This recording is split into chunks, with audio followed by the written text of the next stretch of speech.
Bismillahirrahmanirrahim. Assalamualaikum warahmatullahi wabarakatuh. Apa kabar semuanya?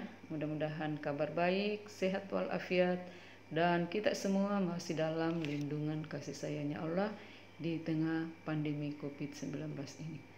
Baik anak-anak sekalian, sebagaimana biasanya sebelum kita memasuki materi pembelajaran, terlebih dahulu marilah kita membaca doa sebelum belajar. Doa dimulai.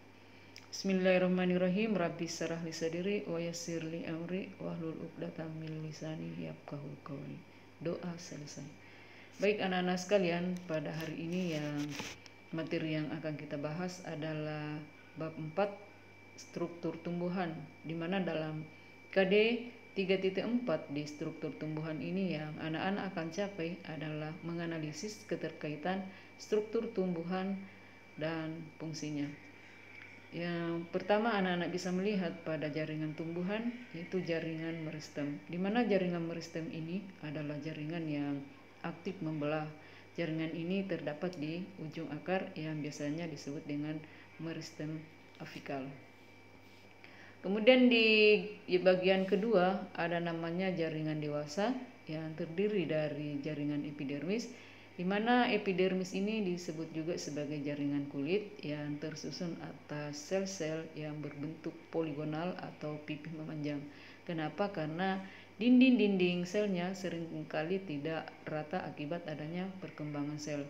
Kemudian sel epidermis ini ada yang berbentuk memanjang karena organ-organ tumbuhan juga mengalami pertumbuhan yang terdapat pada akar, batang, dan daun. Kemudian epidermis ini memiliki beberapa fungsi, yaitu sebagai pelindung bagian jaringan yang ada di bawahnya. Kemudian yang bagian B adalah jaringan parenkim, di mana jaringan parenkim ini disebut juga sebagai jaringan dasar karena memiliki beberapa fungsi, antara lain sebagai tempat fotosintesis, karena hal ini parenkim yang mengandung klorofil yang disebut klorenkim yang terdapat pada daun dan batang muda. Kemudian fungsinya berikutnya adalah sebagai tempat menyimpan cadangan makanan, kemudian sebagai tempat penyimpanan air, kemudian sebagai tempat penyimpanan udara, dan juga sebagai alat pengangkut. Kemudian yang bagian C adalah jaringan kolenkin, di mana jaringan kolenkin ini adalah jaringan homogen yang tersusun atas sel-sel kolenkin. Kemudian jaringan kolenkin ini tersusun dari sel-sel yang masih hidup dan memiliki bentuk memanjang, serta umumnya memiliki dinding dengan penebalan yang tidak teratur. Kemudian jaringan kolenkin ini juga adalah jaringan yang permanen karena bersifat sederhana dan memiliki peran untuk mendukung sistem tunas tumbuhan secara mekanik. Dan bagian D adalah jaringan sklerenkim, di mana jaringan sklerenkim ini adalah salah satu jaringan penguat yang terdiri dari sel yang mengalami penebalan. Tentunya jaringan ini berbeda dengan jaringan penguat lainnya, misalnya di jaringan kolenkin. Kemudian selanjutnya di bagian F ada namanya jaringan gabus, di mana jaringan gabus ini adalah jaringan yang terdapat pada bagian tepi alat-alat tumbuhan dan tersusun oleh sel-sel parenkim gabus. Untuk jaringan gabus ini mengandung kutin, di mana jaringan ini istilahnya lebih kuat daripada epidermis. Dan selanjutnya pada bagian E ada jaringan pengangkut yang merupakan suatu jaringan di mana berperan dalam pengangkutan senyawa kimia terhadap tumbuhan, kemudian bekerja untuk mengangkut senyawa atas hasil fotosintesis yang berlangsung di daun, serta membawa air ataupun unsur-unsur mineral dari dalam tanah. Dengan adanya kerja jaringan ini, maka seluruh sel yang ada di dalam tumbuhan itu akan mendapatkan nutrisi yang sangat dibutuhkan. Kemudian di jaringan pengangkut ini ada dua bagian, ada namanya flum dan ada namanya xilem, di mana flum ini adalah pembuluh tapis yang jaringan pengangkut artinya mengangkut hasil fotosintesis yang berlangsung pada daun.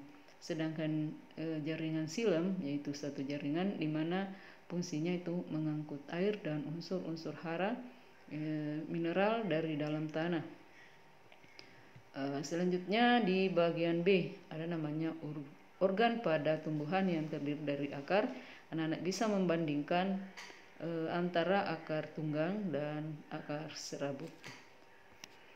Kemudian struktur akar tumbuhan monokotil, bisa anak-anak melihat bagaimana strukturnya akar tumbuhan monokotil dan struktur akar tumbuhan dikotil. Kemudian batangnya, bagaimana batang yang ada di struktur dikotil, bagaimana batang yang ada di struktur monokotil. Selanjutnya pada bagian 3 ada namanya daun, struktur daun, di mana bentuk-bentuk penulangan daun itu ada yang daun sejajar, ada yang menyirip, dan ada yang menjari. Kemudian ada bagian-bagian daun, ada helai daun, ada pelepah daun, dan ada tangkai daun. Kemudian di nomor 4 ada bagian bunga. Anak-anak bisa melihat bagian-bagian bunga di materi ini, di mana ada terdapat bunga lengkap dan ada yang tidak lengkap, ada sempurna dan ada bunga yang tidak sempurna. Begitupun di buah dan biji, ada jenis-jenis buah, ada tunggal, ada buah agregat, dan ada buah majemuk. Ini yang terakhir adalah pemanfaatan struktur tumbuhan dalam teknologi. Ada yang pertama, akar tumbuhan itu dasar pembangunan pondasi dalam pembuatan jembatan. Kemudian ada pemanfaatan yang kedua sebagai daun teratai, itu bahan anti debu atau NASA. Yang ketiga, daun tumbuhan ada daun buatan yang mengubah sinar matahari menjadi bahan bakar kimia. Dan yang terakhir, daun bunga matahari sebagai sistem tenaga surya.